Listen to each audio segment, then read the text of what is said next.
Could you tell her to wait? Never mind. Good afternoon, Pastor. Oh, hi, Velma. Good to see you. Have a seat. Thank you.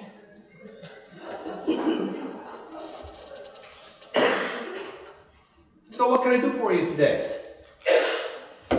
Pastor, I have come to discuss with you some recent and rather disturbing trends I have noticed in our church lately. Velma, what trends are those? Well, as you know, and I've noticed that the youth group is getting larger, and while that should be a good thing, it is not all good by any means. What do you mean? Have you seen what they're wearing into the church? I'm sure I haven't noticed everything that they're wearing. Well, the boys are wearing t-shirts, torn up jeans, and some of them are even leaving their underwear hanging out. I have seen that. Seems to be the trend lately. Well, that very well may be the trend outside the church, but in the church, they need to dress with respect. I mean, some of them are even wearing hats, and I won't even mention the slogans on them. But Pastor, the girls are the worst of the group. How so, Velma? Pastor, do you even look about your church on Sunday mornings? Yes, I do, Velma. We're just not looking at the same things. What do you mean by that? Well, when I look over at our teens or walk over to greet them on Sunday, I look into their faces and into their hearts. I see empty eyes and hurting smiles. I see fear and confusion and all kinds of... Yes. That very well may be there too. But they, along with everyone else, is there to learn about God and about Scripture. How can they... Velma, they're here to be ministered. I'm sorry, what did you say? Never mind. Continue. Yes, thank you. Now, as I was saying, yes, how can anyone possibly concentrate, especially those prepubescent boys, with those girls dressed the way they are? I mean, they're wearing gaudy makeup. They wear shirts that don't even cover their midriff. Really short skirts. Ear piercings. Now, wait a minute. The ear piercings are okay.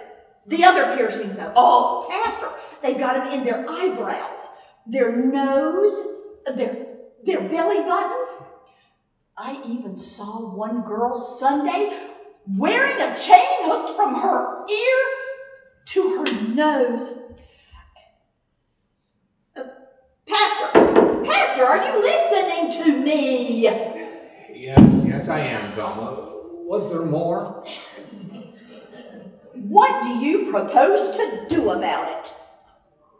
Well, have you spoken to them about this? Scripture does teach that the older women should instruct the younger women, and the older men the younger men. You mean you want me to speak with them? Well, maybe. But before you do, I want you to get to know them. To learn to love them like Jesus loved the little children. Pastor, those children that Jesus was speaking of were just kids.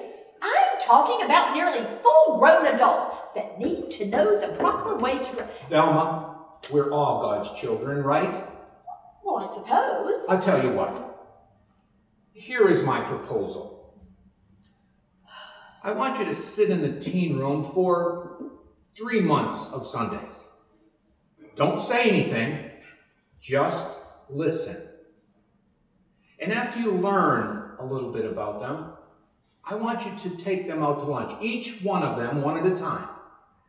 But before you do, I want you to talk to God, to tell Him that you forgive them for their unknowing disrespect to God. And then After you've taken them out, you can show them the compassion, the mercy, the forgiveness, and the love that they most assuredly don't deserve. And then do I get to speak with them about what they should and should not wear to church? Velma, do you love each and every one of these girls? Oh, yes. Do you know them by name?